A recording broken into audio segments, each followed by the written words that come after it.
public. This is Wednesday, December 17th, and this is...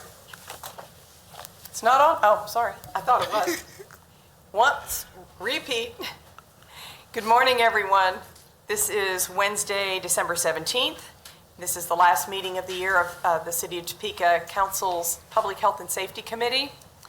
We've invited everyone that's here today. It is holidays. Appreciate everybody coming. Have invited them all to sit at the table. The plan today was just some input, some structured input, but input session as we wrap up our year 4 of changing our culture of property maintenance and move into year 5 with the idea of what worked, what didn't, what are some more ideas, and let's get a template in place for carry forward. So with that, our agenda was pretty short. I will call the meeting to order. First thing we typically do is introduce ourselves as council people. So I'm Karen Hiller, I'm the chair. I'm from City Council District 1. David Banks, Council District number 4, Southeast Topeka. Is Councilman Kell on? He indicated last night that he would be joining because of his work situation. He joins remotely when he can. So we'll watch for him to join. And Councilwoman Valdivia Alcala is not available this month. She's had some health issues. So we miss her because she was part of co-lead of this, getting this whole movement going, and it's tremendous input. Since I invited everybody to sit up around the table, and we'll just wait a minute. We'll get our minutes passed, and then we'll just go around and everybody introduce. Motion to accept the minutes. It's been moved, seconded by me to approve the minutes. We do not. We are 2 of 4, so we will vote for the record and go on. All in favor, say aye. Aye. Opposed, same sign. Minutes are approved. Okay, I talked about what our format is for today.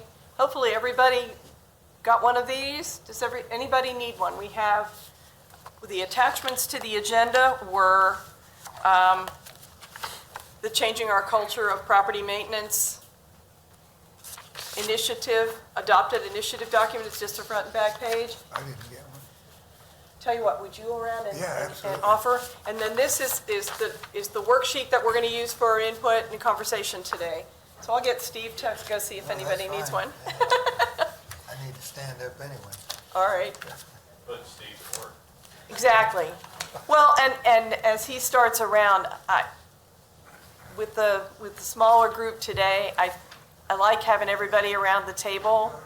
The idea of changing our culture of property maintenance was to get everybody in town working together, the city, the people in the neighborhoods, each of us with our specialties that we work on, and this is probably, changing our culture of property maintenance has probably been the strongest interdepartmental movement that we've had in the city. Pat? Unless you insist on sitting in seats, we moved everybody up to the table. Yep, Pat. There's still a chair for you. All right. Thank you, Steve. Yes, I'll get that one. Okay.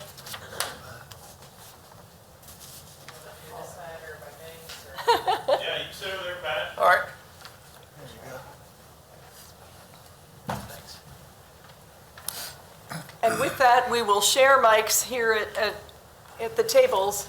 We'll get Banks to move his down a little bit, but we on the council have introduced ourselves, but let's start with Pat here on the end of this table and just go around the rest of the room and people introduce themselves, who you are and why you're here or your affiliation if you're representing a group.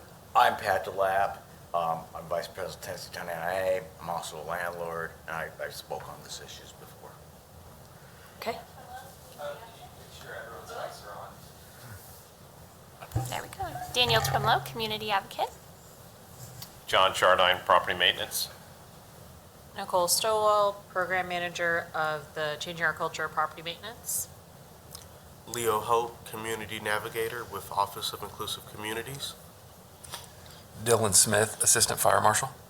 Carrie Higgins with City of Topeka Housing Services. Steve Vogel, the President of Shawnee County Landlord Association.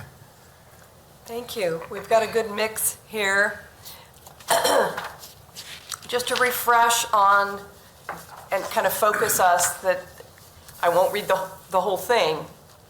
Fundamentally, we, from the council and from the community, organized the Changing Our Culture of Property Maintenance Initiative, started work on it in 2019 and 2020, and came up with guiding principles for the initiative. Those being the safety of people, the protection of structures, maintenance of an attractive environment to maintain or increase property values, guiding principles, and that actually should say for the program management, that we are straightforward, kind, and fair, that it is cost-effective and fully integrated with other departments and services. The aspirational goal was to improve the quality of structures and premises in Topeka, Kansas, so that structures and premises violations are the exception rather than the rule, that our number of substandard properties is never over 500, owners are motivated to take care of properties before city departments are even called. And I'll stop there. There were 4 challenges identified out through that. What we did for today was to simply take more the subject matter of how we've rolled out policy and procedures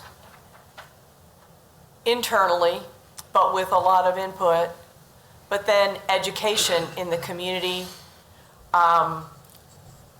what public information we've put out through various media, and the activities, ways to get people engaged, way to get them involved on their own. The idea of people taking care of their own business and helping their neighbors rather than looking to the city to have to come write them up before something good happened in the neighborhood. Leo is our new community navigator to be there kind of as a resource to anybody if they want to do that, or maybe they're scared they're going to get written up, whatever, and are working to figure out what to do. All of us on the council end up serving those roles. The fire marshal's office ends up doing that when they go out. The landlords do it at their landlord meetings and otherwise in community. And Danielle's with community-based advocacy groups all over the place that do their own research and bring it to the table and do advocacy as well.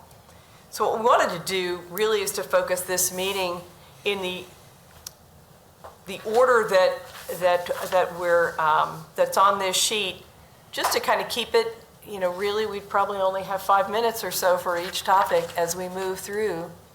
I purposely put maintenance code inspections and enforcement at the bottom because we've been focusing on that a lot today. Kudos to John and everybody who worked on getting the code ready for council, and the council did adopt it unanimously last night, so that sets the base for us. It was hard to get a lot of input on that, but we're working on the standard operating procedures for rolling that out as well to make sure that the explanations and the standards are done the same. I'm not gonna lie to you, it was a little scary last night. I was waiting for the subsequent supporting vote before you kicked in. So I was a little intimidated. I'm glad you hit yes. So we'll get to that at the very end, but let's start with mowing. Now, in the very first year, if anybody wants to ask questions, Nicole's we now have data, we have some history that we can talk about verbally, we can share ideas, but I wanted to kind of leave it open for people to bring forward their own thoughts, their questions, ideas or complaints they've heard from others, so that we can, as a leadership team, which is John, Nicole, me, Avery Moore from the city, and some others, to put together a framework of the plan for future. So just input, so we've got the ideas. Mowing, we first did mowing projects. We did yard of the month this year. Got a lot of interest on the very first one. Idea is, why are people not mowing? What could we do to help people be able to take care of themselves and each other? Any input or thoughts on mowing? I will tell you that after reviewing our mowing cases this year, there's really 2 cases. One involving just the weeds and grass, and then the other case involving something much more. It's usually vegetation involving brush, the woody vines, volunteer trees. That's a separate case. It's still considered a vegetation violation, but we had to divide them up because our contractors wouldn't take care of the second tier. So the ones involving the volunteer trees and the vines and the brush, they kept on telling me they didn't have the equipment to take care of this, right? So those would go unresolved until I had the inmates or my staff take control and remove the vegetation that's in violation. So we divided it up into two different cases. One that's going to take probably a little bit longer, and the other one is just the weeds and grass. So does that make any sense? Well, you've raised that issue in our team. The question would be, is there some education that needs to be done? Should we be rolling out education, videos or sessions on what the tools are to use to clear a fence, to trim out brush and trees on an alley? Or is there some public education or some rallying of young people? There have been some programs around the country, like where men mentor teenage boys to learn how to mow yards and do vegetation clearing, and maybe even make some money on it, build a landscaping business out of that. Is that overkill, or would that be the kind of thing that would be helpful? Was the visitation large? It's usually involve the 4-foot weeds, the vacant lots that you see. So when my team gets there, it's too big for them to tackle. Like, they don't have the brush hog. Yeah. The question is, women are capable of teaching how to mow grass too. Absolutely. Also, I talked to Karen once, and I have a little concern, is this brush, and because we jumped into the homeless population after that, is part of this so homeless people don't have a place to hide in the brush? That has been used before. We've had companies, industrial plats that usually house folks trying to hide with the tall weeds. So that's what it usually comes down to, is a vacant lot, overgrown weeds, the homeless find it, and they start hiding underneath all the vegetation. That's not the case all the time. But when we do have a reoccurring camp, the property owner generally will go in there and gets fed up and just clears everything out. So there is no place for anybody to hide.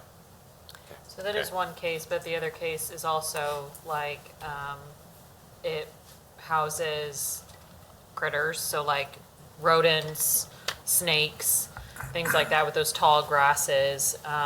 It is more of a natural habitat, and those animals tend to get there in the neighborhoods.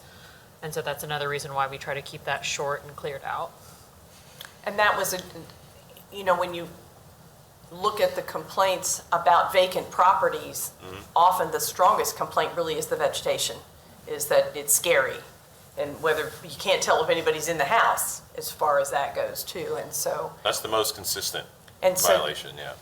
But John has been doing low-key education about the vegetation for 2 years. It's going into full enforcement phase this summer, so that's a big deal. So suggestions on, Well, I have another mailing going out in probably March before the weed season to remind everybody what's expected, what type of vegetation is not allowed in the city, and then when to start mowing your grass. So if it's getting close to the 1-foot range, 12-inch range, then we ask everybody to mow it down. and you said a mailing, that is, It's going on the water bill like we did last year. okay. I set the budget for 2 or 3 mailings this year. And so the first one will be the vegetation. The second one will be how to address the exterior of your property. And I don't know what the third one's going to be yet. Now, what we're looking is for, and again, this is kind of speed dating with the long list, but, what works? What's going to get people's attention so that they feel like they're aware and ideally supported, not beat on the head? that we're moving this agenda along. Can I ask, Chair? Please. This is for you, John. You know, a couple of weeks ago, we had a fire right over here on 10th and Madison by the salvage yard. Well, the owner called, so we took a walk back there, and I thought that we had taken care of that homeless camp that's back there. It came back. Yeah. But we just removed it again, Okay. 2 days ago. Yeah. We removed So the whole. that is the kind of vegetation that probably deserves really our attention immediately. That guy's been complaining that there's gonna be a fire back there one day, and eventually it happened. And the fire department went back there, they assumed the fire was on that guy's property, so they cut the lock. Then when they got in there, they realized it was outside in that camp. And so the owner was a little upset because he thought that we had not focused the right attention at the time of that fire, because he's been talking about it for a couple of years, maybe a little bit more. Is that Phil? Phil, yeah. Phil, yeah. Mhm. Yeah. I'll reach out to Phil, see if he's having any more problems. Okay, Yeah. thank you. Thanks, Chair. Thank you. Well, something related to that, I got a call this morning before this meeting, and somebody was across the street, and the police department had said, well, do you own this property? And if you don't own it, we can't really do anything about that. And so this was the third day this person had been back, and then the person was at dispatch was kind of short with her. And so maybe it's really easy to find out who owns property, but if there's some more education that we should do for the public about being able to find out who owns property, as well as, out of some of the tenant-landlord discussions recently, people wanting to check references on a certain property or a certain owner. Well, once you know the owner, you can look up all the properties that they have, and if you're interested in a certain property, whether it's that somebody's camping on it or whether you're thinking about renting it, you want to know if there have been code violations on it, it's real easy to get into our city public portal, but most people don't know it's there, and it's kind of hard to find now that they just redid the website, but maybe some more public education about how to find that information? Question. Yes. Previously, and I'll direct towards John, we used to the IT department mirrored the Shawnee County Register of Deeds website, our appraiser's website, and consequently, they only mirrored it every 6 months. Are we, with this new system, is it a direct link now, or is it kind of mirrored again if we go to the city system first? So initially, they're going to send over a batch of information from the county, and it's going to hopefully match all of the addresses. From that point on, from the building blocks that they initially send over, that file, we're going to build contacts with it. So let's just use Pat DeLapp. I go to Pat DeLapp's house for the first time, I do an inspection, I create a contact card for Pat DeLapp. Now you're in it for every property underneath your name. So anytime that we open up a case, as soon as I hit Pat, boom, Pat DeLapp populates all your contact information. Unfortunately, we have to do that with everybody if it doesn't match what the county says. So, Okay, when you download that batch, how often are they going to do it? Because people sell and buy properties. right, so every time we go to a property, our team will look up who owns it on the Shawnee County website. And if it's still Pat DeLapp, we just type in Pat DeLapp, and from the previous, your name will pop up and populate all the fields. So our inspectors check it as soon as they open a case. They go, not using their own system, but go to the county Go straight to system. the county. Right, to the county, and they match it up. Previously, when using MyGov, it was on a weekly basis. Yeah. That system refreshed that data. So every week on like Monday or Tuesday, that Shawnee County information would come over through MyGov, the system we're using right now. And so that was weekly refreshed. Right now, that is a concern that we've had with Tyler, was trying to figure out how we could implement all of that data and connect those like we were doing with MyGov. it's a similar system, but not the same. So that is something right now that they're gonna be able to import all of that data, give us that fresh set right from the very beginning. But then we will have to kind of run those rules as a system later on manually to make sure that that data is refreshed. It won't necessarily be a refresh that's happening weekly. But that is something that we've talked about as far as with IT and systems and development with Tyler, because that's important for us to make sure that we do have that current data, whatever is listed in Shawnee County, and making sure that we're moving forward. Oh, it's legally every required time. to send it to the right person. Right. Yes. Yeah. And that too, yeah, and we use that for any of our court, all of our hearings, things like that. So that's definitely on our radar and making sure that we're having those conversations. It's really give and take, Pat. We'll give up the automatic information that we used to pull from MyGov in exchange for every department can see what every department has touched with that property. So if I go to a property owned by Mr. Banks, I can see when the fire department was there, when the police department was there, their involvement, and then what our department is. Same thing with development services. So the parcels, the whole program is based on a parcel. So we'll be able to see every division has been there and what their business was. So we can see when the water department's turned the water on and when it's off. Yeah, we can do that. We can do that with a phone call. So is this like are we talking about the one where you can look up an address? Like Mhm. that section? This isn't like so it currently is just by address, not by property owner. You can't look it up by property owner, right? Okay. search, it's by address or parcel number. And does that stay does it stay with that address even when it's sold? I asked this. it is- Yes. Yeah. It stays. And the way the city's webpage is set up right now, if you can find it, we're working on that, is it scrolls down and it tells you that you can find out ownership with the Shawnee County Appraiser's Right. Office, and there's a link right there, and then you read down that same page and it says, and if you want to check a particular property, here's the public portal that the city has, and Yeah. yeah, and so. Going back and forth, yeah.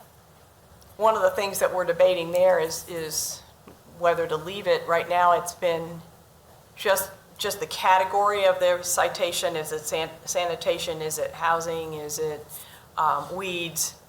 And when did it happen? And what's the status of the case? It doesn't have the detail on the case. And I don't know if people have thoughts about that, but there was a time when we published the details of the case.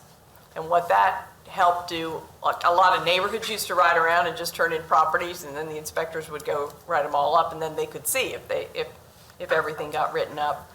Whether that's a deterrent, whether it's just too much information, or because certainly you can find out who owns a property, and you can find out whether there've been any citations on it from the city on that public site, and then it's a matter of an inquiry to do that layered. Have the police been there? That's more of a security access deal, but the IT has been able to build that relational database. So is that merged with any way, like with See-Click Fix, if you turn it in, it tells you whether you've had, your complaint was. So the new software, what's it called, ETL? So Tyler will have a citizen portal, so where citizens can go and essentially do a See-Click Fix. So See-Click Fix will eventually dissolve, and that City Works, where that's housed, will dissolve, and everything will be moved to Tyler. Right now, how we use that is City Works and MyGov do not talk to each other. We will have a complaint listed out on City Works. One of our inspectors or one of our team members will actually take that complaint and then put it into the MyGov system to be able to start it. So we use that as a complaint base, and then we actually start that case in MyGov. It's not like an automatic process, whereas this will be an automatic process.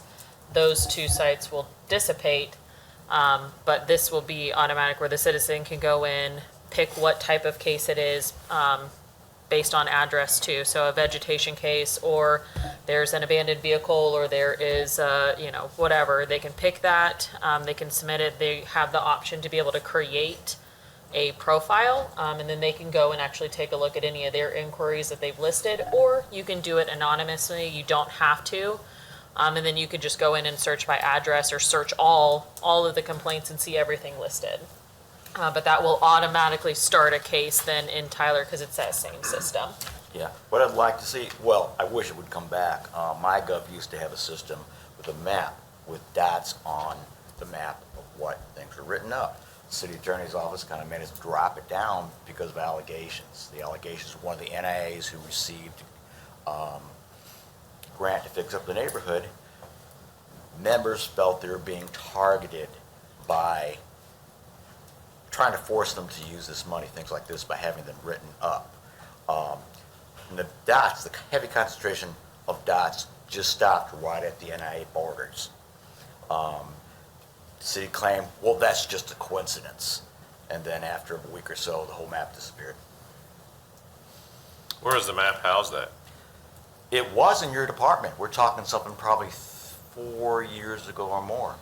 Oh, that's before the MyGov transition, because we were on 4, we went to 5. Wait, what's the first one? MyGov transition, we were on version 4. A different version. Okay. So they And then we went to updated. 5. 5 didn't offer that map, I think you're talking about. So there are Explain different that. layers It's different layers. that we can turn on and off. So I would have to go in and take a look to Do see you whether or remember not. what I'm talking about? I've been here for a year, so I know what you're I talking about. haven't actually. Okay. Because that not only did it help you, but it helps my inspectors to know what properties they've already hit, what streets they've hit, because you can see the cases open up on it. That's why Now I we do gotta it. go to another street, right, in another neighborhood, because we've already hit this one. Also, So- maybe researching and Yeah. reactivating that map function would be helpful. I know in Shawnee County Appraiser's website, it's really helpful that if you know the address you're looking for, fine, but if you don't, but you kind of know where it is, Yeah. it's at 15th and something or other, you can go in on a map function and find it Done that.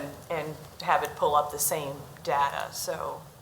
Okay, well, it sounds like if finding the properties is emerging out of this mowing and vegetation, that's good. And also, everybody keep in mind that this combined database that has emerged out of changing our culture where, you know, the idea was, what if it's what John calls a ghost property? Or, you know, but sometimes if fire's been called out and the neighbors called in the fire complaints, or police have been out, or maybe the homeless team, then all of a sudden you can see who's talked to who and who might know. Just track it down that way by just sharing the data. So we're kind of excited about that. Vehicles, we've just now added the ability to get the vehicles on the street done by the inspectors that are already on site. We don't have the full capability of doing it yet, but we're moving toward that. So it sounds a lot more easier than it really is, because you gotta have the capability of running tags to verify if this is an abandoned vehicle, who it belongs to. So we need to work on getting that availability in the field. We don't have the MDTs, so we just have tablets. So there's a switch that's gotta be turned on for the tablets to be able to pull all that information up. So we're still working through that, but it's going to happen. And is there a comfort level at this point that you could switch it, whether you use the property maintenance code or the municipal code, depending on what the status of that vehicle is? That's right. So the inspectors would have the availability to open both cases or one case involving a vehicle. So if it's a TMC violation, it's usually a citation for an abandoned vehicle or a vehicle parked on unimproved surfaces. If it's a code violation, then it will be used under the International Property Maintenance Code. So they have availability to enforce both if they really wanted to. That's good to hear, Yeah. because if it's an inoperable if it's one that's a junk vehicle, then who cares whether it moves once every 48 hours? Right. That kind of thing. Good. Any questions about I have a vehicles? question. Tell me the difference between a vehicle on the street, parked in the street, and a vehicle on the property, as far as who takes care of it. Say, So- if it's been in the driveway for a year, Right. you know, and it hasn't moved, versus parked on the street. So if it's on a parcel or a private property, then all it has to be is registered and appear to be operational, right? If it's parked on the street, it has to be operational. So if we get a complaint that the vehicle's sitting on the street and hasn't moved in months, we can go mark it. We'll mark the location on the street where it's at, and we'll put a sticker on the car and say, hey, is this operational? Is this your vehicle? Of course, we're gonna do some investigation, find out where the vehicle came from, how long it's been there, who it belongs to, because we wanna resolve this. If we can knock on the door, find out who the owner is, and they say, oh, it works. Oh, okay. Well, you know, you have to move it. Every once in a while, that's the city code, and they'll go out and start it, move it, case resolved. So if we put a sticker on it and nothing happens, nobody calls us, we have the availability to go out and issue a citation for the vehicle owner and tow that vehicle sitting on the street. Okay. Okay. How about if it's on a, say, a vacant house? Let's just say, for example, I have a rental house and the tenant moves out and they leave their vehicle there and it's still parked in the driveway. What about that? So if the vehicle is legally parked on the driveway, there's no violation, it'll be up to you to remove it. If the vehicle is in violation, like it has an expired tag or it's missing a tire, it's inoperable, then we would come by and open up a code case. And we have to give due process with that. So we would send you a notice, give you 14 days to remove the vehicle because it is in violation. And if you don't do it, then we show it and we have to remove it ourselves. But we are enforcing the International Property Maintenance Code at that point. And that would go back to the vehicle owner then? Yep. Correct. So like we Back could to the send owner. you notice based on just the address, but it would be up to the vehicle owner to actually, So if it's operational, but they don't come get it, it would be legal for me to have it towed off? Yeah. Is that correct? Yeah. Okay. Or you just migrate it to the street. Well, I wouldn't even think about doing something like that. Well, Question. learned it years ago. Oh, I know, believe me. Between I've the heard a lot sidewalk of on that. one side of the street and the other side of the street is public right of way. Most time, the older part of the time, the city owns that property. Sometimes you have concrete pads poured for cars to be parked on that. Specifically, at the corner of 6th Street and Fillmore, we have a car repair shop, which really technically shouldn't be there by zoning. But he always has junk vehicles parked there. They don't run, they're flat tires, things like this. 6 and where? 6th and Fillmore. Fillmore. This would be the northwest corner. It's the one that has a stainless steel front on top of it. And police, I follow see Click Fix sometimes, and they can't, people have complained about this previously, and they can't get it fixed. Whether it goes to, it did go to the police before because it's, well, I thought it did, I don't know. But the Yeah. cars have been there for years and years. I'm thinking if everybody can picture that location, you remember seeing all the cars there that don't run. So we'll go ahead and take a look at it, Pat, see if there's any violations. All right. The reason why we changed this is because the complaints would come in involving a vehicle, and you really don't know what kind of violation you got till you get there. So if we go out and we look at it and we go, oh, this is a Topeka Municipal Code violation, typically the police department enforces those. If it's a code violation, they would call us up and we would go out there. So that would involve both of us going out there, no matter what. Well, we're trying to nip that in the bud. Let's just send one of us out there. In order to do that, and for us to enforce the codes, we had to start enforcing the TMC also when it comes to inoperable vehicles. So now we don't have to call the police. One person can solve the whole thing. That's why we adopted that. and the police had a harder time too, I think, going and following up. They would go and they would mark that, but then that police officer would be in a different location the next day, or they don't have the same set area every single time. They have kind of, I don't know if they call them districts or zones. So they may be in zone 1 for a day and then zone 6 all the way across town, and they may not come back over there for several days. Instead of having it be that 48 hours. And so this way, our inspectors, they're in the same area every single day. Reported cases. So we're working that into our system Mine were the ones to that be able to had have actual those cases. inspectors write up that case, start and finish it, rather So we than when take the that police were information having and we that. open up the case. It was harder for them to go back at that 48-hour mark. Sometimes it would Yeah, take because longer. you say that in the, I don't know if it's code 48 hours, but you try to get it done. Yes. And so at this point, if it's on the street, code enforcement can take care of that, and we can tell them, hey, if it's inoperable, you can't just drag it into your driveway and have it disappear, because we're gonna enforce that then too. It has to be operational, it has to be registered, or it needs to disappear, like completely. Whereas previously, yeah, if it was police there, they could enforce that. They drug it up into the street, well then now they have to call us, we have to start that case, it's a longer process then. Hopefully then with that, we can just educate the public to say, we're gonna be on both sides. We're gonna be on the public side and we're gonna be on the private side. So these are all of the things that we can enforce. These are all the ways that we can't have this vehicle here. It either needs to get fixed, operational, tagged, or it needs to go away. I have another question, real short. Is 368-9567, is that going to still be the number to call for abandoned vehicles? No, you can call our office. You can call our office if you like.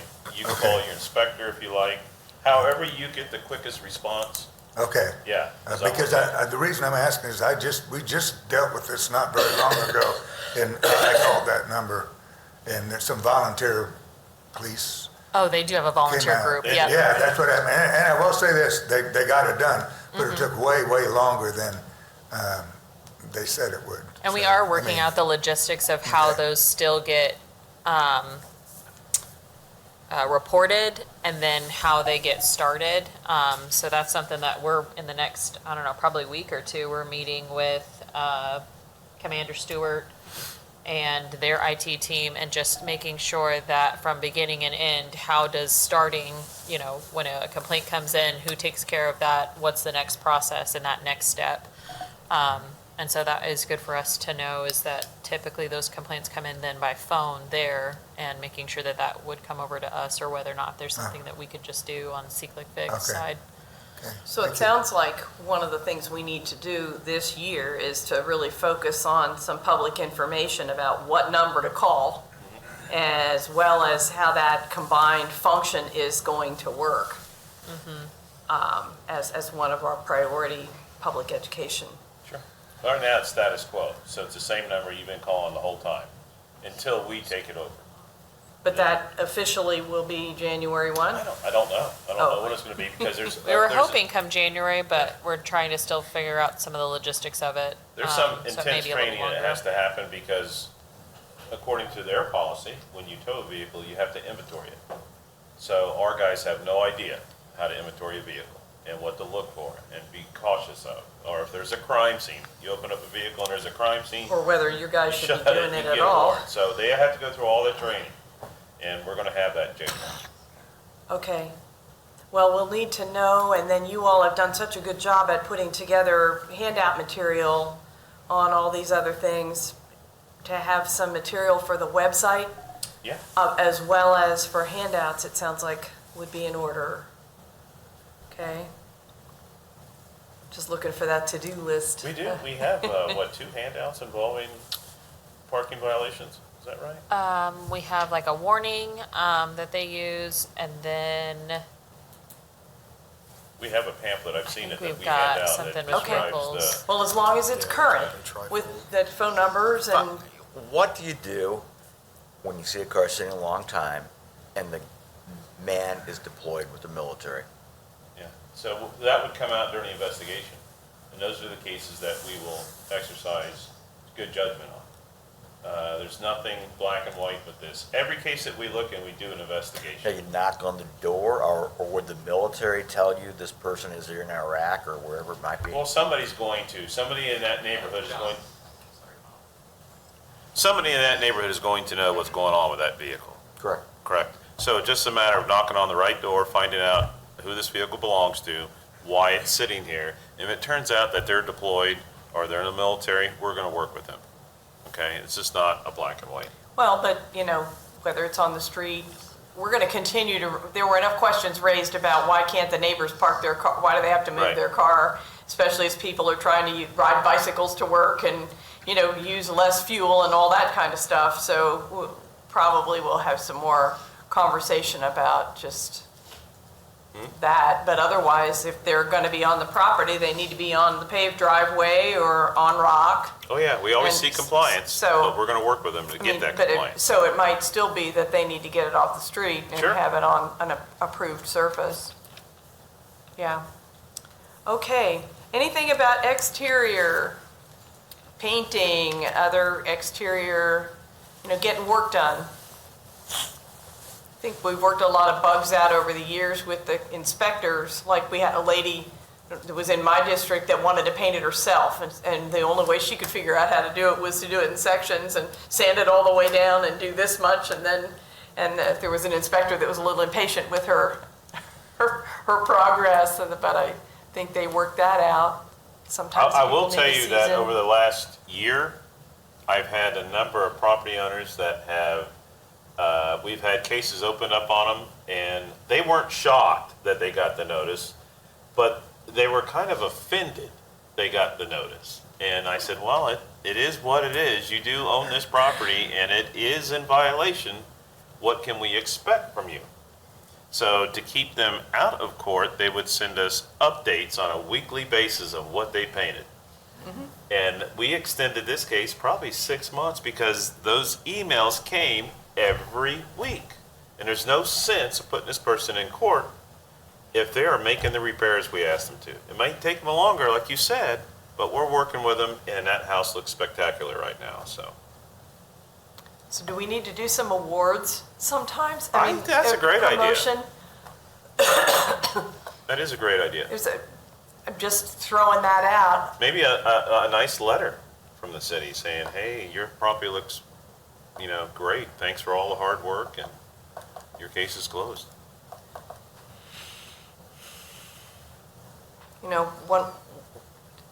Just rather than just beating people over the head with getting written up, if there are some ways that we can tell that story differently that will resonate with folks. By the staff reports, we had a record number, beyond imagination, like over 20,000 people viewed the yard of the month, the first one. It dropped off after that, but the first yard of the month somehow this year. So thinking, if we worked smart and said, this is happening because we want to encourage everybody to mow their own yard in a timely manner, and even small improvements impress the neighbors and impress these judges, and it's contagious just like broken windows are, or whatever the story would be. Those kinds of ideas for how we can get, you can backfill it with the fact that we've got this initiative going, but do it from a positive spin instead of just look out. These guys have signs on the insignia on the door, and if they show up, you're in trouble.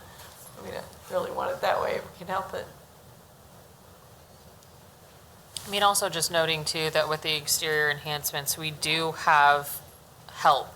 So we've got resources when it comes to housing, some of the people here at the table, or just even, I would assume, Danielle even probably knows of people within the community, organizations that have recycled paint or something like that, and that's something that I know Leo has been connecting with all of these different departments. That would be, like a one-stop person to say, hey, do we know of community resources either internally through the city or outside with outside organizations? We're not necessarily just expecting owners to fix it, get compliance, do it themselves, because if it's an issue, they probably are having a hard time correcting that, and that's why it is an issue.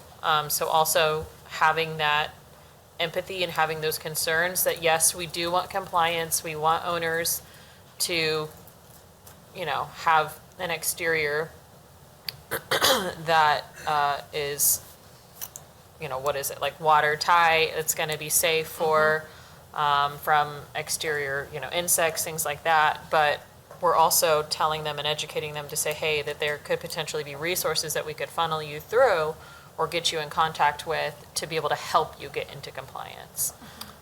I think good block talks has been, that's actually something that's come up several times in some of the block talks. One of the block talks got together and all applied for the 50/50 sidewalk repair, and two of the houses on the cul-de-sac didn't qualify, so the group got together to do a fundraiser to help for the cost of their portion. Oh, I love it. You know, things like that. And one of them did recently do a yard project, and the entire block came to assist, and they began, you know, like a garden. But yeah, there's, they've gotten, one recently discussed how to get on the list. I believe the city did the thing where like the trash can, the big dumpsters in certain neighborhoods, like 3 or 4 times. And they were curious, like, how does our neighborhood get on some sort of list like that? Because they were paying for cleanup days with their area. So I think it seems to be a discussion that's coming up that people want to do. So I think that's a great idea. Or just even talking with Leo and having him help facilitate some of those conversations with different organizations or churches. I mean, I was a youth pastor for 6 years, and like my kids did stuff like that when we were involved. And so getting connected with a church and having able-bodied people to say, hey, is there any way that you could sponsor this one house to be able to paint this one house or something like that? Like, being able to kind of facilitate that community involvement, churches, organizations, things like that. Is there a formal network right now for church youth groups, let's say, or, you know, volunteer groups? It's changed over time in terms of, you know, there used to be 3 older gentlemen at Central Congregational Church that would come out, and they didn't do the work for you, but they'd done contracting work, and they'd come help coach anybody to do homework, you know, fix their porch or their steps or something like that. You know, that's passed, but you kind of have to know about things like that. Just, is there a network? Well, Habitat has their bus that I'm not sure exactly how you go about. You can, I believe, call and set up a neighborhood timeframe where they'll bring the bus out and organize where tools and equipment are available. Things that, getting down vines, things like that are pretty tricky. And so if you get a neighborhood together, I'm not exactly sure their whole process, but they still have the tool bus, is one of the ones that I know about most easily, and then Omni. And the United Way has a volunteer website where you can post if you have any events or things coming up, you can post on there, and then volunteers can go in and sign up for it. And United Way has partnerships all across Topeka, and they organize too together, I think. I don't know if it's weekly still, or they talk to each other. And so there's been times too, I know I had been present in the beginning on some of those like Skype or Teams collaboration meetings. calls. Yeah, they do have Tuesday at collaboration 3. calls, and so Yes. that they do ask, they're like, does anybody have any needs or any upcoming things? And so not having to facilitate your conversation with each one of those organizations, but getting connected with one person that's able to facilitate it with all of those connections, I think is really helpful and important, because it can be overwhelming to kind of search for an extended period of time for that kind of help. So, Well, we tried to use that website for mowing in year 1, and it just didn't work. And it's no criticism, but I think if your organization, if your volunteers aren't centered there, or the people who needed, like they were supposed to post on the website that they needed help cleaning their yard, and people weren't really that comfortable with that, I don't think. Plus, other people weren't looking for that kind of volunteering, so we did get permission from the city attorney to go ahead and list publicly the name on the website, and otherwise, I think it's even on our brochures, people that were willing to mow for a fixed rate, very low fee, or donate. And so that helped, but you know, whether it's home repairs or whether it's the mowing and vegetation again, or, you know, cleanup of a vacant lot that's cluttered with litter or something like that. There's probably a lot more we could do if there was more of a network, or. I would say, moving forward, a lot of the things that I've been keeping in mind is we have to consider the people who need the assistance and what they're comfortable with. There's a lot of different pockets of circles of support that people can tap into, but it's just important to for that individual to consider their circumstances and what's going to work for them. If they're not a person that's going to be open to coming out and sharing with people, there's a different method for helping that person than the person who will advocate for themselves. So I think it's just being connected and people talking to other people. A lot of what I've been doing so far this year is getting people connected to people with mutual goals, and so helping them come together to achieve their goals together. I think it's more beneficial when you can perceive the alignment as opposed to thinking of it as someone looking for assistance. Well, it sounds like that's something that they can come directly to you and kind of help you can navigate that for them and kind of figure out what that looks like for them specifically in their comfort too. I'm kind of liking the fact that we could maybe refer a lot of things to you. Well, you're Or, going to you know, and if you're building that list, well, for instance, youth groups, we talked about early on, what a logical group to get out to do a sweep, you know, when what you need to do is get 12 people wide and just sweep and pick up trash, and then people worried about needles and things like that. So people that have done that work in the past, they'll have an advanced team that'll go through and get anything that might be dangerous out of there. But if, you know, this is a real giving community, and so if there's a way, whether it's exterior paint or porches and steps, or whether it's cleanup to galvanize people to help. I mean, we do have things like the Day of Caring. I don't know if you just build on something like that, or... I think it could look like a lot of things. I know there was a particular partner I was talking to who does some mowing, light and mowing in their community, and just making them aware of different programs. Like with Voc Rehab, they have a program where you can job coach. It's a high school junior, and this is that the state would pay for, and just making them aware of different opportunities so that they can expand the service that they already offer. Okay. You know, if we were, and maybe we can go back to John on that, I mean, and aware of where the stumbling blocks were a little more than we are today, what people have trouble getting done. Yeah. Maybe that would help to focus on what skill sets we need in volunteers or from groups or something. You know, this year I received more calls from property owners that don't have the availability to maintain their yard more than anything. Structure-wise, we're able to guide them in the right direction to get the help they need. But when it comes to the vegetation, it reoccurs so often during the summertime with the weeds growing that a lot of folks have a hard time keeping up. So what I generally do is I refer them to Omni, but now I'm going to start sending everybody to Leo. Well, you know, one of the things, to what Leo said earlier, that Omni did that first year, and I just haven't tracked, we as a movement haven't tracked how many they've done. And the first year we had photos and so on, but they worked with that homeowner, and if that homeowner or tenant would generally, whoever was responsible for the mowing, they couldn't do it, leave it at that. But you know, some of my favorite pictures were ones where they were out mowing. They had volunteers out mowing with a push mower or a riding mower, but the lady who was there was sweeping the walks, was sweeping the grass off the walks, and you know, she was working right out there with them. And they would also go out beforehand and say, well, you know, if you could pick up all the stuff in the yard, then it'll be ready for our volunteers to come and mow it for you.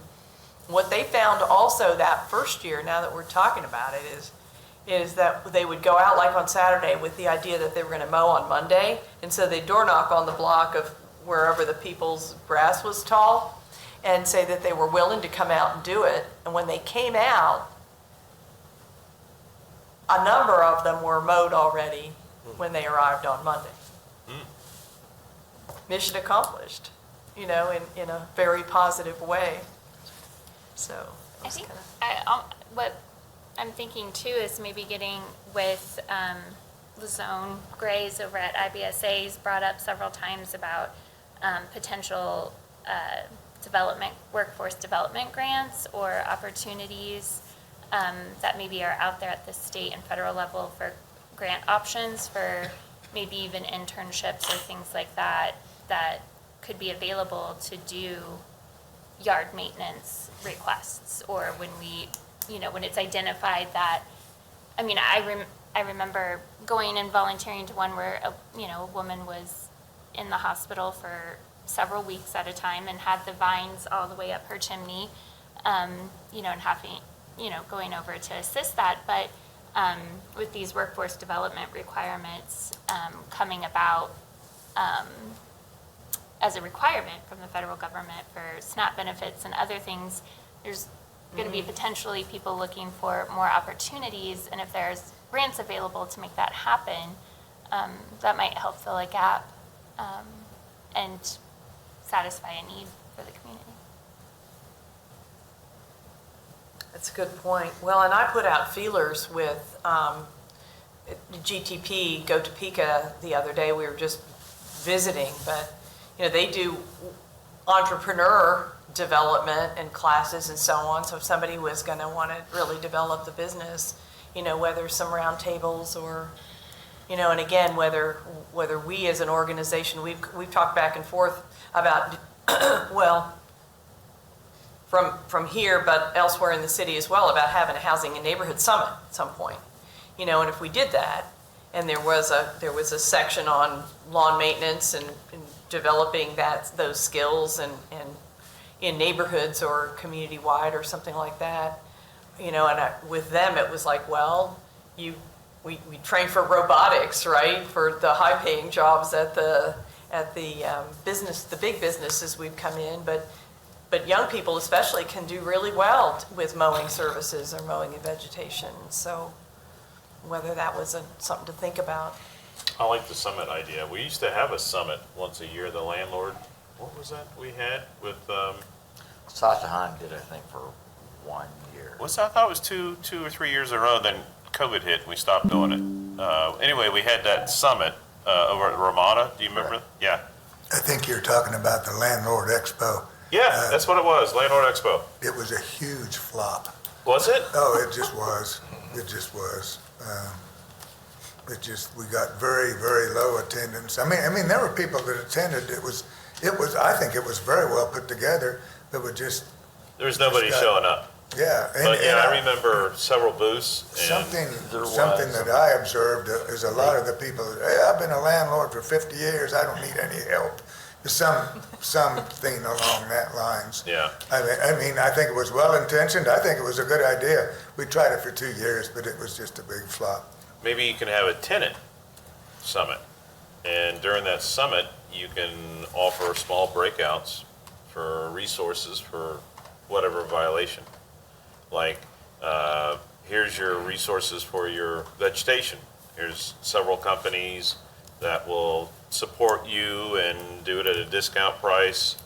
And then here's some other resources for paint, for construction material, and then here's another breakout session for... But maybe that's not just for tenants, maybe that's the whole housing and neighborhood summit. But one of the things we know we run into, I keep coming back to mowing somehow, but the mowing doesn't happen because it's a single family home. The tenant was supposed to do it, but the tenant has never used a lawnmower before in their life. They don't own one, and so they just put it off. Yes, you guys write up the landlord, but whether, and I know Steve has told me that through the Landlord Association, they've just advised the landlord to just mow it for them, just give up. You raise the rent a little bit if you need to. But Steve told me, I think about a year ago, he says a number of these folks charge an additional fee, the landlords, and they go out and cut themselves because they don't want to take that chance. Exactly. Yeah. And so, but either way, it drills back to the fact that the people, because it can be first-time home buyers as well that have been low income that have never done the yard maintenance. So they don't know how to set a blade, how to trim it, how to sharpen a blade, this is all the disasters I know of, which one is the gas and which one is the oil, and if you get them backwards, that's really unfortunate. Just saying. So whether it's a clinic for that. That would be unfortunate. It was It's only pretty gonna happen ugly. once. I was next door on that one. It was ugly. Anyway, Well, so there might be some interest in putting a summit together, you Yeah. think? I think it'd be a good idea. I mean, I know we also have like rental housing, things like that. I know that we've heard multiple times about getting some sort of like a tenant registry or like whatever. So essentially the idea was putting together a list of landlords that are well-intended and do the work that they're supposed to. And we had talked about that kind of in one of just our internal other meetings of maybe that this is something that we could connect, well-intended landlords with good tenants then, and making those connections to be able to do that kind of organically in a one-stop place. I don't know, kind of Topeka Housing brainstorming. Authority has such a list and it's posted on the wall. Well, yeah, if they could participate in something like that to be able to, or I guess maybe then just directing them there if that's Where where they have it posted? that knowledge is. Actually, it's posted, you have the main room, and you have that other room behind it, the waiting room. They also have a list stapled that you can take with it. What those lists initially are is landlords that are accept Section 8 type clients. They also will not put you on that list if you're a bad Section 8 client. Gotcha. There you go. Well, you probably knew about that, or did you? Yes, I would say that it would also be good to have an inclusive list that had, because there are a lot of landlords that don't accept Section 8 for whatever reason, but are still good landlords. So we are missing that. HTCI used to have an interactive computer program, 5-10 years ago, but it was federally funded, and that funding went away, where you could go in and enter specifically what you were looking for. Like, do you need a place that accepts pets or that's near the bus line? You could enter in what you were looking for, and it would pop up. It had all of the rental properties in Topeka, and then you could search for what fit your needs, and we don't have that anymore. So we do have some lists here and there, but we don't have a comprehensive list anywhere. I know you were talking about getting landlords and tenants together, and I don't want to discourage you from that, but I really would question how much luck you're going to have, because it was just like a landlord expo. I just thought, I know Monique, she was very instrumental in getting that put together. I thought it was a great idea, but for whatever reason, it just didn't fly. And the Topeka tenants, they're the organization for their tenants. And I went to one of their meetings here a few weeks ago, and I encouraged them, and I'm glad they have. I encouraged them to come and speak at the city council meeting and things like that. But this is just all anecdotal evidence, but I'm still finding out that so many of them, tenants, don't know who they should call. Every time I talk to somebody about it, I tell them to call code enforcement. I give them the number. I got a couple recently. Their water had been off for weeks, and I told them I got another one that the furnace hadn't been working for 4 months. 4 months, and this was referred to me by a very prominent businessman in Topeka. I'm not going to name any names, but for whatever reason, they don't know right now. I think flyers in some of these apartment buildings, some kind of public campaign to get them going. I don't know how, trying to get the tenants and landlords together. For one thing, I think there's a huge trust issue there, whether it be warranted or not. I don't know. That's just my 2 cents there. Let me let Dylan. Dylan has stepped into the lead role for the outreach, the partnership outreach between property maintenance and fire. So. Yeah, not to go back too far on this, but yeah, some of the links there, between their division and ours, I mean, it's an after effect, but, for instance, on the vegetation, there's an issue there that we see the very next week or next day. We're getting burn permits that aren't typically coming through. Some of the timeline issues, that's something that I think I need to work with John and see what his staff, have for, as far as communication, that's key, making sure that, we've got to have dry vegetation materials, that kind of thing. But if it's a code violation, we got to be careful there and make sure that communication's transferred interdepartmentally. Same thing with apartments and that kind of thing. There's a lot of education out there. We've got a lot of apartments that existing apartments that have, needs and bringing them up. And so we're trying to tackle that. It's a major task that getting the right lists and contacts has been a real issue and a struggle. We've just kind of created our own.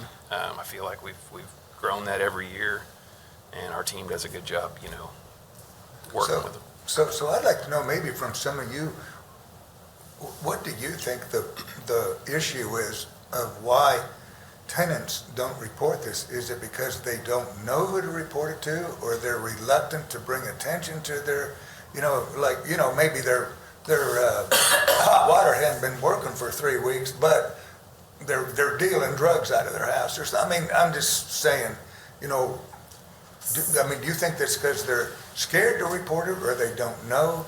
I think it's a combination of scared and don't know. What we have seen from door knocking and having tenants come in, there's such a lack of other places to go, right? So, where would you go to? The amount of vacant, affordable places that fit low-income needs is very small. Sometimes wait lists are months at a time. So being able to get out of this situation oftentimes is not doable right now for most people. And then secondly, we've been having landlords be very creative with the way that it's not falls under the definition of retaliation, but have found ways around doing things to increase rent and to provide fines or to do different things that make it impossible. So the retaliation is still existing. They're finding new ways to do it. And so there's the kind of fear of what do you do if I do get kicked out, or if something does happen. Or we have several landlords who might do a month to month, right? And so the ability to kick someone out is much greater if a complaint comes through. It's much easier to do. So if someone's been paying month to month, or maybe was a little bit late on one of their bills, but then paid it, but they were late, well, now you're at the risk of, if you complain about something, you could technically be kicked out, right? So all these little nuances, because their options are limited of being able to find a safer place. Well, and just moving is totally disrupts your whole life. And expensive. Yeah. And that is, Danielle, that is 100% what we see time and time again. And really they feel stuck. And so it's well, at least I have a roof over my head. It's better than sleeping on the street. And so, at least I know what school my kid's going to go to, and I know how I'm going to get to work. And I got neighbors who will keep an eye on, the gap hour after school and whatever. It's huge. But more education and in Dylan has just taken over this partnership piece, but in simple terms, we are now doing better at identifying rental properties and using the databases that we have. And so if you all don't have it clear yet, it's there. And we have some numbers from Dylan's predecessor, Alan Stahl, with maybe not final ones, but gross numbers of how many the idea for this partnership was multifamily, which we finally defined as 8 units or more. And maybe we'd go down to 4 or something on that eventually, but you can tell what's, 8 or more, you can tell by walking down the street, right? But it's easy to find that in databases as well. And so with fire has traditionally been tasked with going into buildings annually that have interior access doors. You go into a hallway, right? And the agreement between the two departments was that we would add on to that being able to notify, since you all were going to be there anyway, about property maintenance, the ability to call, the protections that you have, and so on. And as that was established further, it was agreed that they would go not only to the ones that fire had traditionally gone to with just the interiors, but go to all the multiple family units. And the general rotation that was agreed, correct me if I'm wrong, was that once every 3 years on the ones with exterior access doors, and once a year for the interiors, and any that had been problematic before, just to affirmatively. And so since fire was able to do that, and once you target that, you can go pretty fast. You can make some tracks, but they developed handout materials such that therefore there would be outreach at least once every 3 years to everybody in the complex. We had to work a little bit more on, like, what do you do when you go there and somebody inevitably comes up and says, so what are you guys doing here? How to chat people up and make those contacts and encourage people, because people don't want to move. And then the flip of that, which a couple people already mentioned, is trust. They don't want to, call if they don't know what's going to happen, or if they think it would be detrimental either to themselves or their neighbors. And so they don't do anything. So just to build that comfort, meet those guys. Ideally, those teams would go with at least one of each department in uniform. And I'm not privy to whether it was intended to maybe take 3 from each department, just really blitz. I don't know how you were going to do it.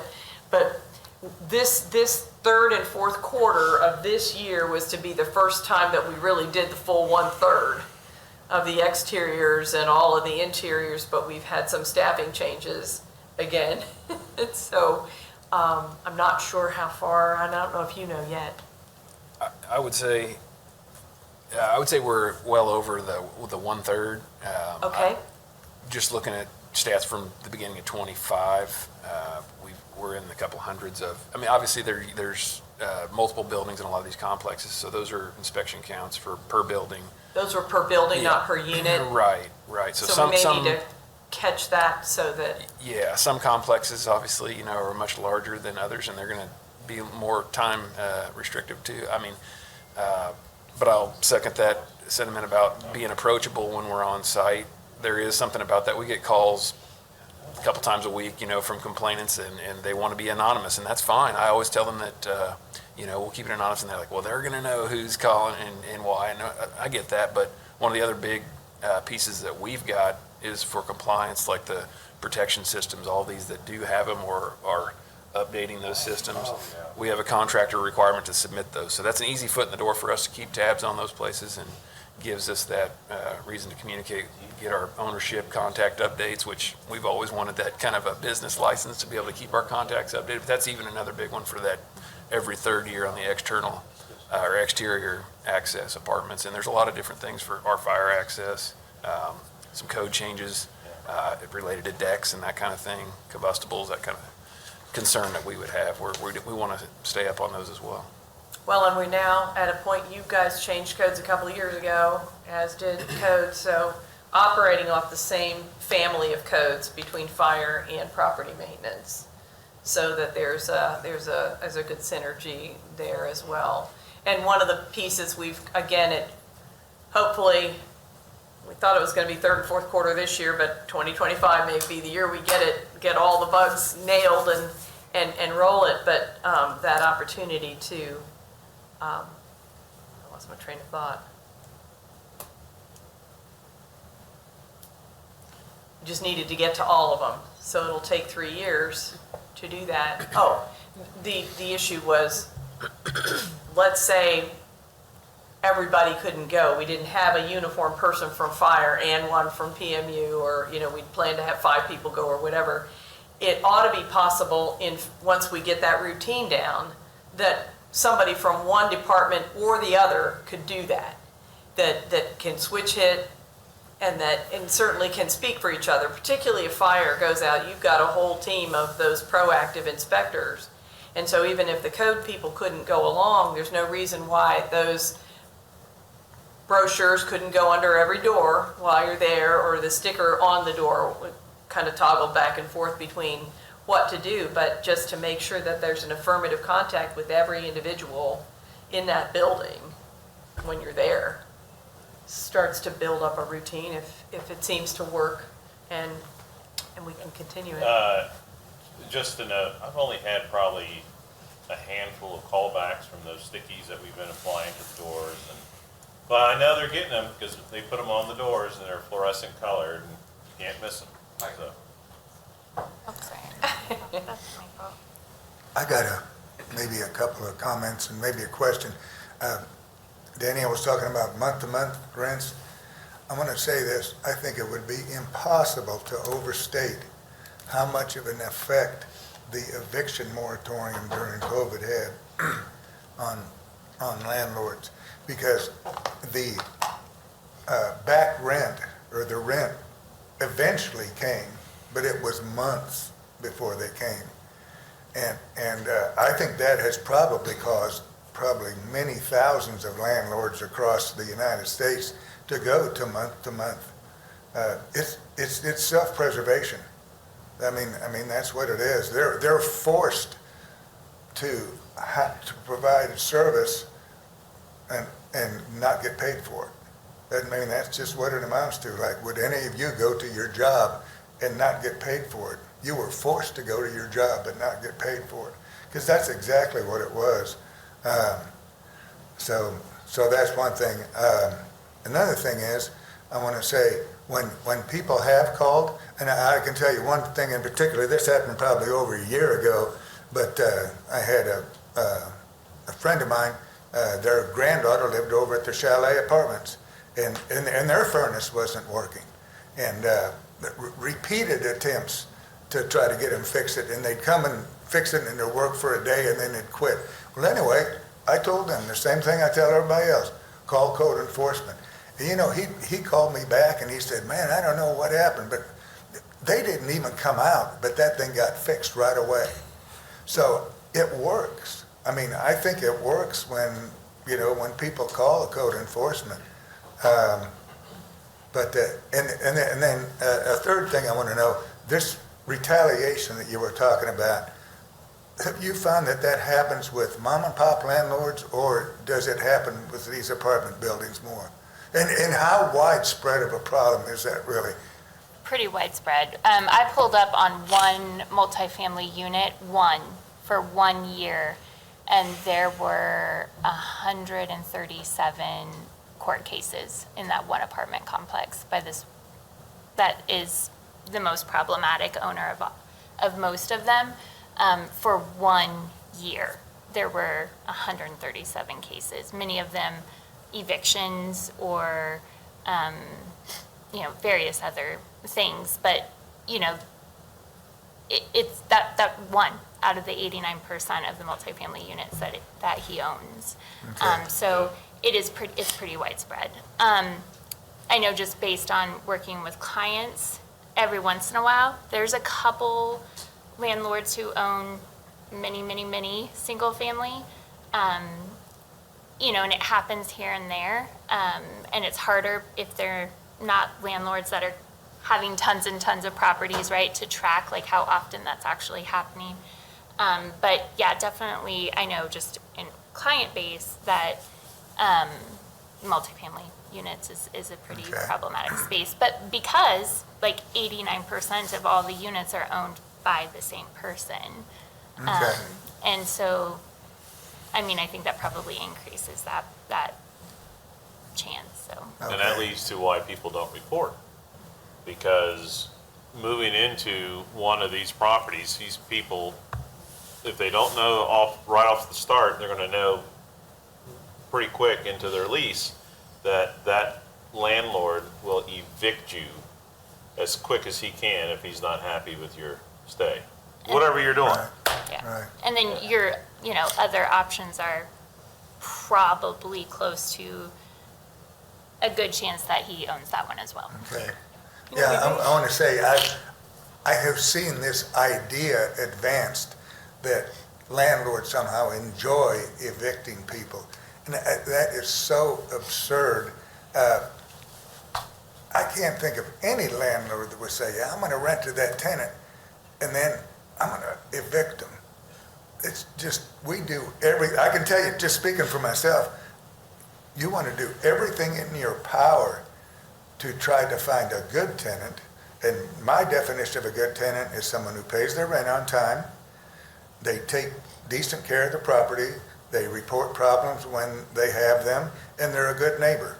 That's, I mean, and that's what I'm gonna try to find. The idea that people would try, go into this with just salivating that they're gonna evict these people, I think it's just absurd.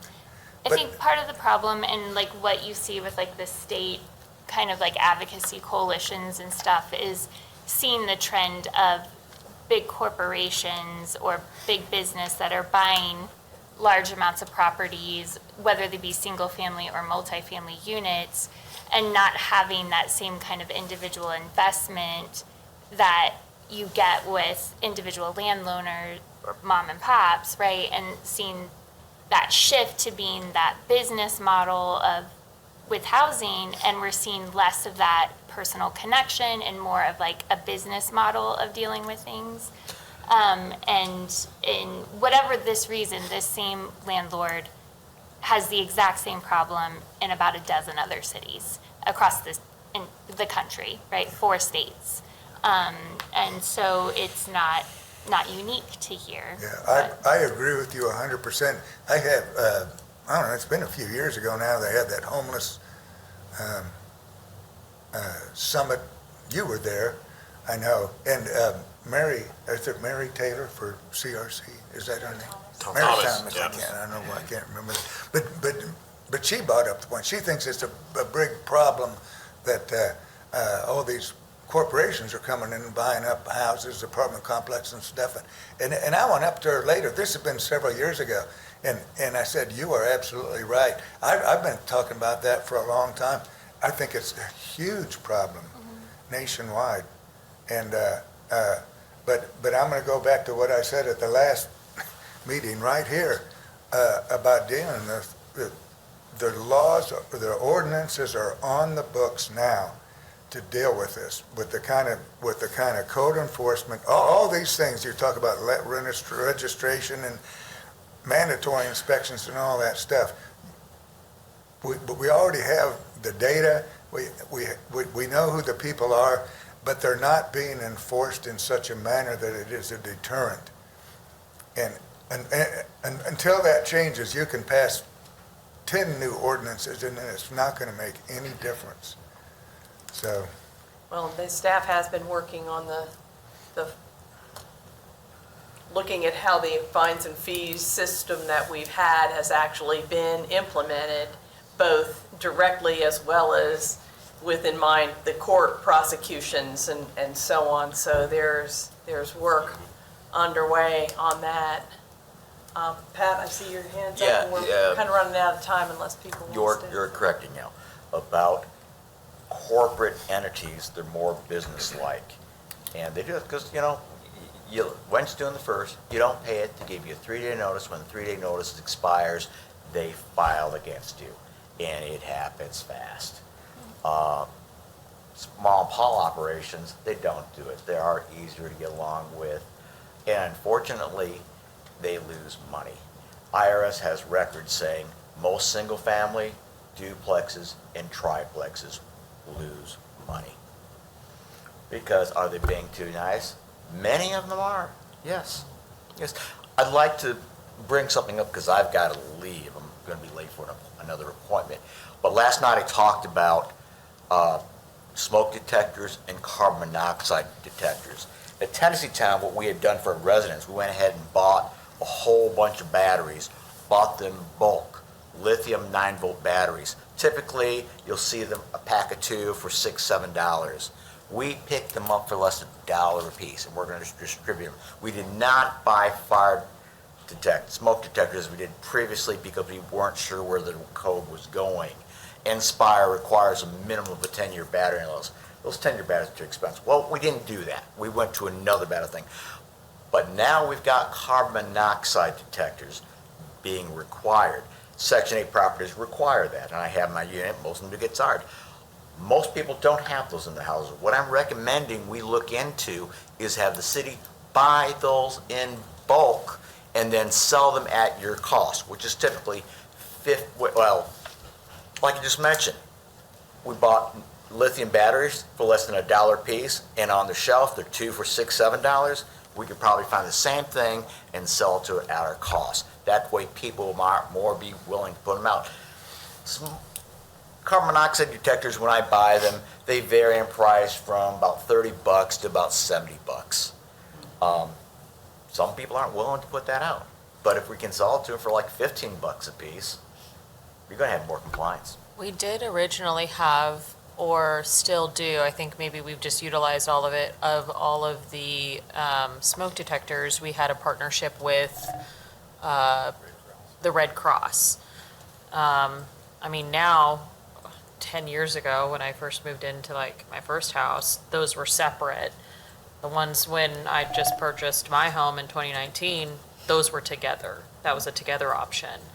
That was something that I had kind of brainstormed with Alan originally was, I know that we have that contract with Red Cross and we utilize that, whether or not if the Red Cross would be willing to, instead of buying just smoke detectors, buying those dual detectors, whether or not if there's something that we could help with that partnership, whether or not if that's something that we could contribute, or whether or not there's already grants out there that do these types of programs. But I know the Red Cross already does smoke detectors. So whether or not if that's something that we could build on, I don't know. Maybe if, Dylan knows anything more than that. One piece to that, Nicole, is the state sponsorship of that, basically, based on the regulations. The state has that requirement. If I'm not mistaken, the CO requirement comes from HUD. There's a lot of, even with our updated codes, existing life safety code is what we operate under for anything that didn't go through an alteration or construction project. Those would not be required to have them based on our fire and life safety codes. But yes, I am aware of HUD's requirement for that. And it is something the state fire marshal is in the process of updating their codes. And if they take something like that on and require that statewide to team up with HUD and those requirements, I could see that program advancing to something similar to what the Red Cross has, which we distribute through a process from our website. Our crews go out and install them. I think that'd be a great idea. I'm hoping that change happens here soon. So yeah, maybe, I don't know, just distributing that cost if you're going and you're doing CO detectors, maybe you go and you update all of your smoke detectors or get smoke detectors. You could do that through the fire department and then only have to purchase a CO, detector, I don't know. Well, there may be a lot of work that needs to be done. I've used the fire department before, but, sometimes honestly, they say, well, what do you need? And they're asking me, and I'm like, well, wait a minute, that's why I was calling you, really. And I know that Pat reported when he tried to read through the new 2024 IPMC, and in trying to read it, and we've been back and forth on this, but I feel it's way too detailed for the public reading, and maybe we need to do some FAQs on a number of things, but the fire ones being some of them, because the way Pat read it, which you could easily do, was you had to have a smoke detector in every bedroom, and so you'd need like 10 in your average 3-bedroom house, and so to clarify, whether the way you were talking about the COs, it was any unit that had a gas furnace or a hot water heater, notwithstanding, whereas other things that weren't required at construction time would be passed, but that these would not. And so being clear on who's supposed to do it and how soon and how many and where you put them and all that could be a whole campaign. So yeah, one thing to add to that, Mrs. Hiller, is the international codes. They're all kind of redundant to a degree, and John was able to share with me the draft, and I looked that over from the fire code references in there to me specifically reference you to IBC or IFC, which the scope of both of those are for construction or alteration, even including Chapter 11, which is existing. We, as far as our enforcement of that existing is for construction of existing, not just something that is there for years. That's what we utilize our existing life safety code for, is where it gradually brings up existing structures, and that's occupancy by occupancy. So it's not just covering the whole wide range. Some of them are required, in existing to make updates that aren't quite fully up to the current code, but it slowly brings them there. That's the intent of that. And we're still on the 2015 edition of that. I'd like to see that coming up to the 24. I've looked through it quite a bit, and there's not much for changes. The changes that are being made are positive changes, things that are addressing, whether it's a CO, which the 24, actually, the reason they've added all of these other occupancy types is because they found that as an issue nationwide. There's been incidents. Previously, it was just education, apartments, education, residential, for the most part. Now it's kind of going with anything that has fuel burning appliances and for good reason. There's no way to detect that other than with a meter, because it's Yeah. odorless, it's tasteless. Colorless. There's no other way to figure that out unless you've got one of those. I'm just saying, in terms of people understanding, I mean, with John being in charge of it on this end, what's the rollout, what's the expectation?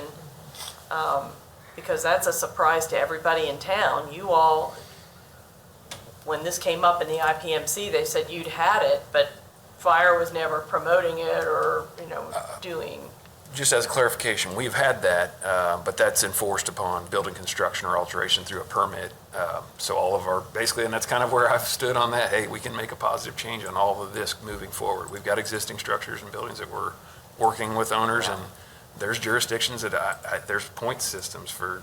I'd like to discuss that someday about maybe giving them some tax incentives to make some of the changes to improve, whether that's fire alarms, sprinkler retrofits, things like that. I'm talking commercial side here, so I apologize. I know some of y'all are, and again, I think the 3 or more is what the definition of an apartment is. We've got apartments technically in areas that we're unaware of and we haven't identified. And I think those are subject to, enforcement. And when I say enforcement, it's education. Our departments, we're responsible for that. And, it's more or less the liability overall, and it's life safety. I mean, that's a lot of this stuff kind of comes together, but what's the value here? And that's what's got to be educated. We've got some work to do in that arena. David, did you have something? Yes, thank you for recognition, Chair. As Dylan's talking, I'm listening. Dylan came on as a rookie. He and I both are Ichabods. And it's so nice to see that he is taken on. If you notice, he mentioned a couple of terminologies. He mentioned alarms instead of detectors. There's a reason for that. When we are investing this much time, interest, money into putting these devices into people's home, we've got to think about, well, what if they do have all of those, the alarms that they need? They still lose their lives because they're not educated. They don't know. When we started the smoke alarm program, I was in on the ground floor of why we needed it in so many homes. For those of you that do not know, that my background on the fire department is in the education department. So when we were doing programs in the schools, I recognized that the kids and their families did not know how to get out of their homes, even if they had these devices. They didn't know what to do. So we started the smoke alarm program. As we are thinking about that, figuring out ways to put them in people's homes, we got to think about, hey, they don't know how to use them. They don't know. Most young kids are afraid of the smoke alarm, especially in the dark. My 8-year-old grandson sometimes is scared. Like he'll get up from his room and go to the bathroom. He'll come to my room and say, hey, is there somebody downstairs? Those things. Imagine what it would be like. The alarm sounds, you have a fire, and you're in complete darkness. If you are not a firefighter, you probably don't know the extent of what I'm talking about. It is not just dark. It is darker than dark. So when we're thinking about these informationals that we put on the door, we might be encouraging these people, why don't you figure out how we can get them to develop their own home escape plan. I mean, that's the whole emphasis. Not just to help the landlords or the tenants meet requirements or what we call compliance. Gotcha. We have got to be thinking about the safety of those people that live there. And certainly, if you have an escape plan ahead of time, it familiarizes you with what you need, what happens when you have a situation involving a fire, how to get out, and where to go once you get out. those are things that I think we need to incorporate into our thinking as we look to make these places safer and get them into compliance. Thank you, Chair. That's really timely, really good. And isn't there, I know on the state fire, like I've had ordered them before, there are separate alarms or whatnot that are ADA compliant for people who are hard of hearing or things like that. Like, I don't know that I've seen as much education about that availability. I mean, I just knew about it from working with the state fire people, but that might be something that we want to be Those sure are to available. include more information about, because that's a huge part of it. Like, if you can't hear or you can't see that the light is flashing or hear, that there are other options. Well, back in the day, you used to put a sticker on the window of the child's bedroom, right? That's kind of gone out of fashion, but Yeah, there's I still put one those in my stuck on home. one of my windows. Danielle, for those that do not know, if you cannot hear, they have the light. And then for those that cannot see the light, they have an alternate recognition form through a voice recorder. Those types of things are available. They're a little expensive, but they are available. I know, like, through the state, there was an order form, I believe, or something that they were doing. Yes, Danielle, one of the things, and I kind of saw a little bit of an issue with those at times, because we would have a handful of those, and I felt like it was kind of a specialty just in installation, and so that was a concern our crews had, and I've always felt that having somebody that's trained, because I watched a couple of videos on it and did it, because we had some crews that were struggling with that, but yeah, those, I'd need to check back in to see what the status is of that, but for some reason, I felt like they pulled that portion of it or had it maybe for that reason, but I'll try to find out and get back to you. Well, and we're, as a city, we've taken a lot of effort and pride in being inclusive, making sure that whatever we were offering or doing with, thank you, was inclusive. So, it sounds like with the change in our property maintenance code, as well as what we just talked about, some real work could be done. I guess I've always said, look at almost all the fire reports and everybody got out, and that what my kids had and I had years ago was, about third grade, where you all came out and taught us all how to stop, drop, and roll and how to get out, and that somehow that must have stuck. So there's some good things. Thank you. This has been really helpful, and this kind of roundtable was a really good fit. It's Just a good sort of- idea. I like Sort it. of happened, but I like it. So break down some presumptions and barriers in those ways as well, perhaps. Happy holidays, everyone. Thank you. We'll be working, the lead team here will be working on this, but if you have further thoughts, email them to me or Tara. She's council assist at topeka.org. I'm Kay Hiller at topeka.org, because we want to keep doing the things that worked, take those pressure points where we really need to do some work and figure out the best ways to address them, and also all of us both personally pay a lot of attention to these things, and also people come talk to us and say, why don't they do this? Or, I sure wish there was some more help in this arena. And so if we can, the best we can do to pull that together as we work on year 5 for us, and each of us take them back to our own departments as well. Well, we'll get her done. We are adjourned. Thank you. Thank you.